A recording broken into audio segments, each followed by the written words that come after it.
जो बजट का हिस्सा था वो था 11.48%, वो भी घटाकर इस बार 11.28% कर दिया गया। और आज इसी के कारण आपने देखा होगा कि शेयर मार्केट धड़ाम से गिर गई। अब बात करते हैं जिस मुद्दे पे सबसे ज्यादा ढोल पीटा जा रहा है, सबसे ज्यादा हल्ला मचाया जा रहा है। इंटर्नशिप दे दिया, इंटर्नशिप दे दिया, करोड़ों के इंटर्नशिप दे दिया, करोड़ों के इंटर्नशिप दे दिया, सिर्फ एक झुंझुना पकड़ाने के लिए, वो भी 1 साल के लिए, जिसमें जॉब की कोई गारंटी नहीं, जिसमें कोई सरकारी विभाग में नौकरी मिल जाएगी इस बात की गारंटी नहीं। तो ये इंटर्नशिप क्या है? क्यों मजाक उड़ा रहे हैं आप देश के नौजवानों की बेरोजगारी का? इसलिए मैं फिर से दोहरा रहा हूं कि ये बजट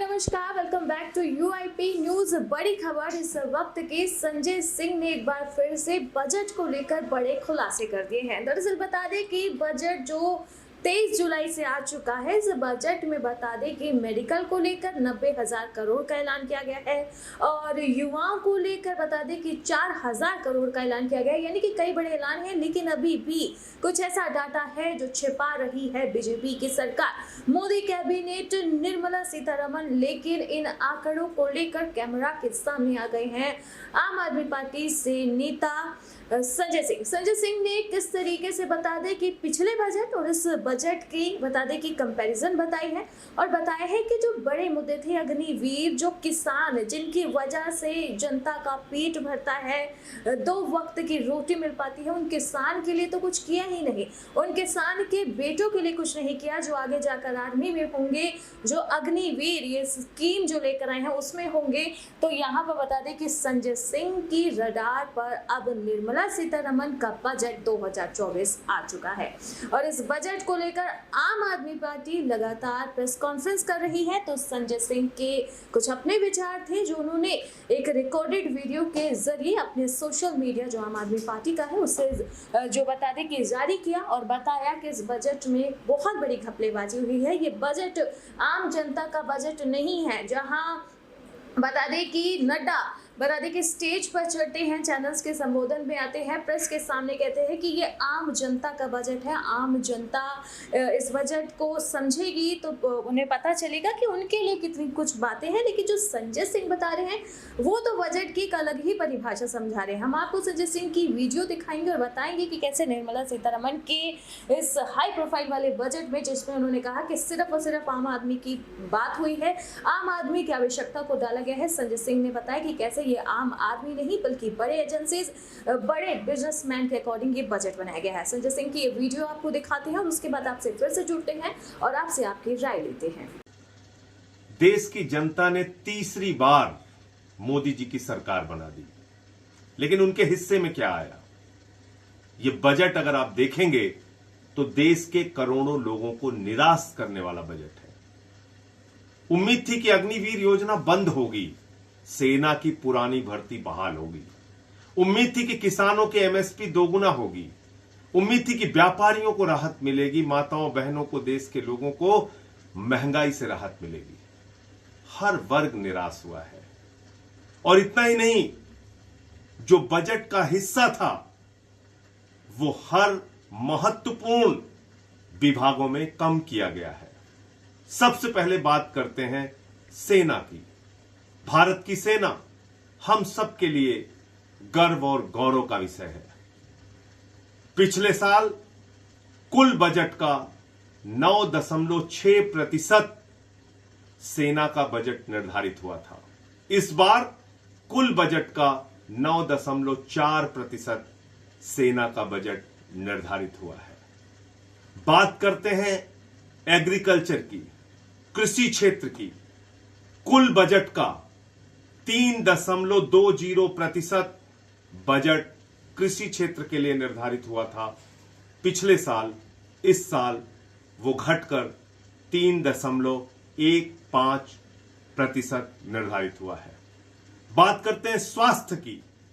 पिछले साल स्वास्थ्य का बजट था पूरे देश के कुल बजट का मात्र 1.97%, यानी 2% से भी कम हिंदुस्तान का स्वास्थ्य बजट था। लेकिन अफसोस है कि इस साल उस स्वास्थ्य के बजट में भी कटौती की गई है और अब स्वास्थ्य का बजट घटकर हो गया है 1.85%।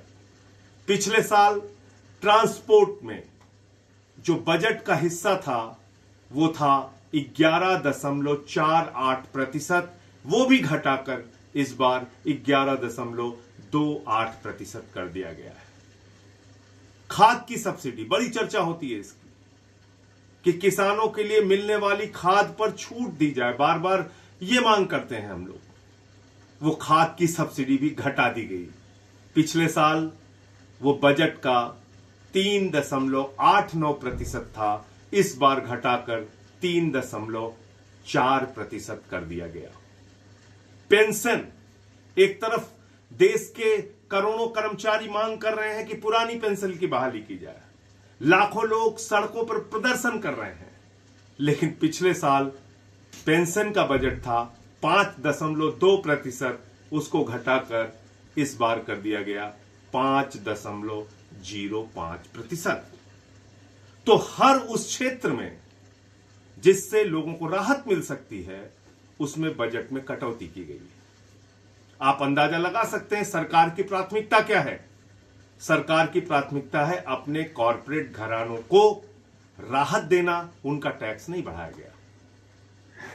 सरकार की प्राथमिकता है देश के छोटे लोगों को कर्ज के बोझ के तहत, टैक्स के बोझ के नीचे दबाना, और इसीलिए आपने देखा होगा शॉर्ट टर्म इनकम गेन और लॉन्ग टर्म इनकम गेन पर टैक्स बढ़ा दिया गया। शेयर बाजार में 10 करोड़ निवेशक, लगभग 30 करोड़ परिवार अगर संख्या उनकी मिला ली जाए तो होते हैं, उसमें शॉर्ट टर्म इनकम गेन पर 15% से टैक्स बढ़ाकर 20% कर दिया गया और लॉन्ग टर्म इनकम गेन पर 10% से बढ़ाकर 12.5% टैक्स कर दिया गया। और आज इसी के कारण आपने देखा होगा कि शेयर मार्केट धड़ाम से गिर गई। अब बात करते हैं जिस मुद्दे पे सबसे ज्यादा ढोल पीटा जा रहा है, सबसे ज्यादा हल्ला मचाया जा रहा है। इंटर्नशिप दे दिया, इंटर्नशिप दे दिया, करोड़ों के इंटर्नशिप दे दिया, करोड़ों के इंटर्नशिप दे दिया। ये कितना हास्यास्पद है। इस देश के युवाओं का कितना बड़ा मजाक उड़ाया जा रहा है। दिल्ली के अंदर न्यूनतम मजदूरी है 17,380 रुपए, और जो ये इंटर्नशिप स्कीम लागू हुई है वो इंटर्नशिप स्कीम में 5,000 रुपए एक नौजवान को इंटर्नशिप के दौरान मिलेगा, और इसमें सरकार का कोई हिस्सा नहीं है। जिन कंपनियों में वो इंटर्नशिप करेंगे वो अपने CSR फंड का हिस्सा निकालकर युवाओं को 5,000 रुपए देंगे। अब ये भी कितना मजाक है। कह रहे साहब 500 कंपनियों में 20 लाख बच्चों को हर साल इंटर्नशिप दी जाएगी, यानी कि करीब करीब 4,000 बच्चों को एक कंपनी में इंटर्नशिप दी जाएगी। कौन सी कंपनी है इस देश में जो 4,000 इंटर्न्स को रख सकते हैं? कौन सी कंपनी है जहां पे 20 लाख 500, कौन सी ऐसी कंपनियां जहां पे 20 लाख बच्चों को इंटर्नशिप दी जा सकती है? तो ये इस देश के नौजवानों के साथ भद्दा मजाक है, घोर मजाक है, उनकी बेरोजगारी का मजाक है। एक तरफ आप अग्निवीर योजना लाके सेना को ठेके पे रखते हैं, नौजवानों की पीठ पे छुरा मारते हैं। दूसरी तरफ इंटर्नशिप ये स्कीम लोगों को गुमराह करने के लिए, नौजवानों को सिर्फ एक झुंझुना पकड़ाने के लिए, वो भी 1 साल के लिए, जिसमें जॉब की कोई गारंटी नहीं, जिसमें कोई सरकारी विभाग में नौकरी मिल जाएगी इस बात की गारंटी नहीं। तो ये इंटर्नशिप क्या है? क्यों मजाक उड़ा रहे हैं आप देश के नौजवानों की बेरोजगारी का? इसलिए मैं फिर से दोहरा रहा हूं कि ये बजट इस देश के करोड़ों लोगों को निराश करने वाला बजट है, जिसमें किसान भी शामिल हैं, जिसमें नौजवान भी शामिल हैं, जिसमें माताएं बहनें भी शामिल हैं, जिसमें देश का व्यापारी भी शामिल है। हर वर्ग से वोट तो लेते हैं मोदी जी, लेकिन बदले में झुंझुना थमाते हैं। ये सरकार बचाओ महंगाई बढ़ाओ बजट है। बिहार बिहार बिहार किया जा रहा है। आपको याद होगा 1,25,000 करोड़ देने का वादा प्रधानमंत्री ने 9 साल पहले किया था। आज दिया है 26,000 करोड़। कब तक पहुंचेगा पता नहीं, लेकिन ये 26,000 करोड़ रुपए उतना ही रुपया है मेरे मित्रों जितना मेहुल चौकसी, नीरव मोदी और ललित मोदी अकेले लेके भाग गए।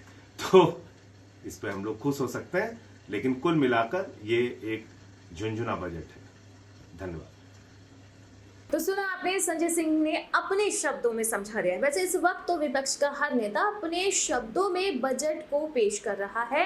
ऐसे ही आम आदमी पार्टी से भी संजय सिंह लगातार बजट को लेकर पिछले 2 दिनों से जो है मीडिया के सामने आ रहे हैं, नए खुलासे कर रहे हैं। यानी कि अब जो आम आदमी के हत्थे चढ़ चुका है ये बजट, अब ये यहाँ पर संजय सिंह अपने पॉइंट्स रख चुके हैं और बताया है कि इस तरह से देश की वृद्धि नहीं होगी, ये बजट सरासर गलत है। खैर, इस बजट को अब मोदी सरकार क्या सच में अमल भी करती है, ये आगे हम आप तक जरूर पहुंचाएंगे। बाकी ऐसे ही देश और दुनिया की तमाम बड़ी खबरों के लिए आप देखते रहें UIP न्यूज़। कितनी देर का हुआ?